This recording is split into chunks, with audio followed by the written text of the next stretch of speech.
A coisificação do outro é fundamental para legitimar a guerra e toda forma de exploração que mantém as engrenagens do sistema capitalista. Para certos atores internacionais, como estados e empresas transnacionais, a paz não é conveniente. Pelo contrário, a guerra é fundamental para possibilitar que se logre êxito em suas estratégias. Portanto, nos vendem o discurso de que o ser humano é intrinsecamente cruel e que a guerra é inevitável. A legitimação da opressão e toda forma de violência necessita a criação de um inimigo. Durante a Guerra Fria, por exemplo, o inimigo... Quem foi o inimigo? Os comunistas. Ou seja, em nome da luta contra esse inimigo, se legitimou inúmeras ditaduras, como no Brasil, na Argentina, no Chile. Em nome da luta contra o inimigo, foi legítimo armar a Al-Qaeda, assim como manter relações com o regime do Saddam Hussein, armando-lhe suas tropas. Em nome da luta contra o inimigo, foi legítimo considerar Gaddafi como um amigo disposto a participar na luta contra o terrorismo. A guerra contra o terrorismo é um discurso que legitima a supressão das liberdades individuais. Para garantir o seu êxito, então, é fundamental que os interesses egoístas sejam transformados em anseios universais. E para fazer com que isso ocorra, se utiliza do processo de interpelação, sobre o qual nos fala Althusser. Ou seja, desde o exterior do ser humano se cria uma percepção de mundo, se criam características identitárias que nos são incorporadas. E nós passamos a encarar o mundo de acordo com essa visão, de acordo com as perspectivas criadas fora do ser humano.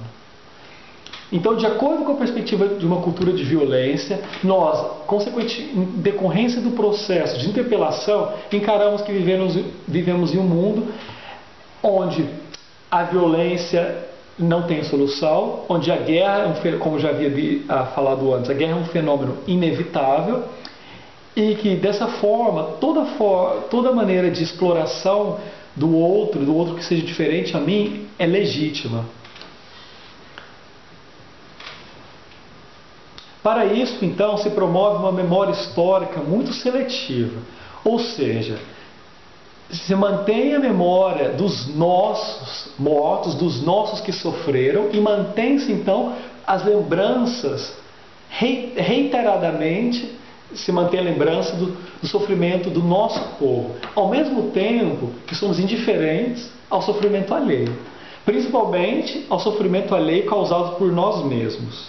Ou seja, o outro que exploramos, o outro que matamos, se faz vista grossa, aquele outro que sofre toda forma de violência e opressão, desde quando o beneficiado dessa opressão é um de nós, é um daqueles que consideramos parte de nós, parte do nosso grupo, do nosso povo. Portanto, o caminhar que estamos iniciando implica a desconstrução desse paradigma da cultura da violência e um processo de construção de uma cultura de paz. Para isso, então, como até então estamos trabalhando, é fundamental questionar nossas visões de mundo. Por que pensamos da forma que pensamos? Por que agimos da forma que agimos? E isso remete a trazer ao centro do debate a identidade. Identidade se refere à forma como eu me percebo no mundo, como eu me localizo no mundo, mas também como sou percebido pelo outro. E o que surge dessa interação entre mim e o outro. Nossa identidade nos apresenta as lentes com as quais enxergamos o mundo. E a partir então de como percebemos o mundo, que agimos dentro do mesmo. A partir da maneira e das percepções que temos em relação a esse mundo, é que colocamos em prática a nossa performatividade. Portanto, como eu percebo o outro, aquele que é diferente de mim, seja por sua nacionalidade, por sua opção sexual, por sua cor de pele, sua religião, sua condição econômica? Por que tenho a opinião que tenho em relação a esse outro diferente? E como isso influi na forma como atuo em relação a esse outro?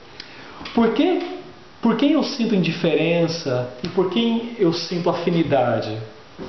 Contra quem percebo que a violência é uma forma realmente legítima de agir? Ora, quem eu jamais prejudicaria? A quem eu ajudaria? Quais aqueles cujo sofrimento me traz compaixão?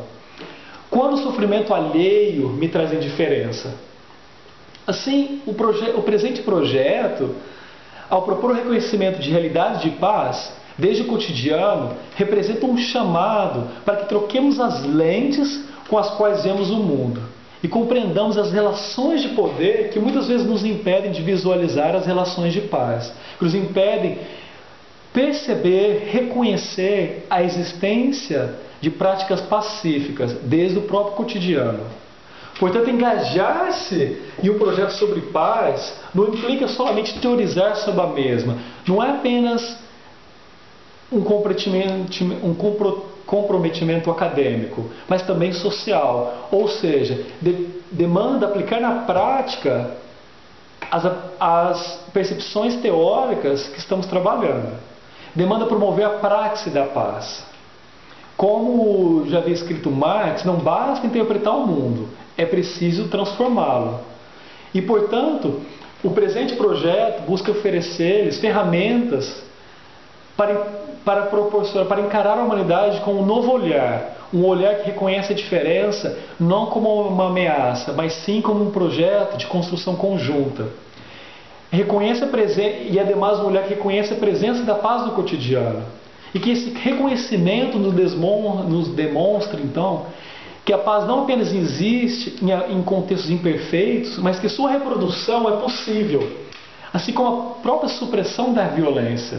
E que ao dirigir nosso olhar ao outro, e sejamos conscientes de que isso também implica encarar nossa própria imagem no espelho e questionar nossa prática.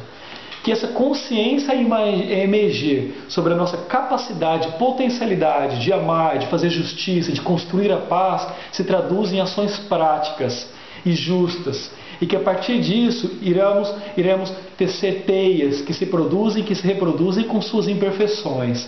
E uma teia de paz que nos conecte, apesar de nossas diferenças, em torno de um ideal, o ideal da nossa coexistência e harmonia. Pessoal, então nesse encontro de hoje, como primeira oportunidade que tivemos para dialogar, embora para mim me pareça bem estranho esse diálogo com uma câmera, preferiria muito mais estar aí diante de vocês, mas enfim, estamos fazendo o que é possível, né? De toda forma, espero um dia poder estar aí presente e acompanhar o projeto presencialmente. De toda forma, então hoje meu objetivo foi apenas dar algumas pinceladas sobre a proposta do projeto, ou seja, fazer uma breve introdução ao tema, e no nosso próximo encontro, então, iremos entrar mais a fundo na temática fotografia para a paz. Então, para isso, iremos analisar a questão da condição humana e sua relação com a violência e paz. Também abordaremos o uso da imagem e, sobretudo, fotografia como um elemento de reprodução de uma cultura da violência e, posteriormente, como a fotografia pode ser utilizada em prol de uma cultura da paz. Nesse tempo entre hoje e nosso próximo encontro, gostaria de fazer-lhes um pedido, ou seja, que realmente que dediquem algum tempo, o mínimo que seja, para questionar e refletir um pouco em relação aos questionamentos, em relação aos pontos, às perguntas apresentadas nesses dois vídeos de hoje. Então é isso aí, que tenham uma ótima semana, abraços, tchau!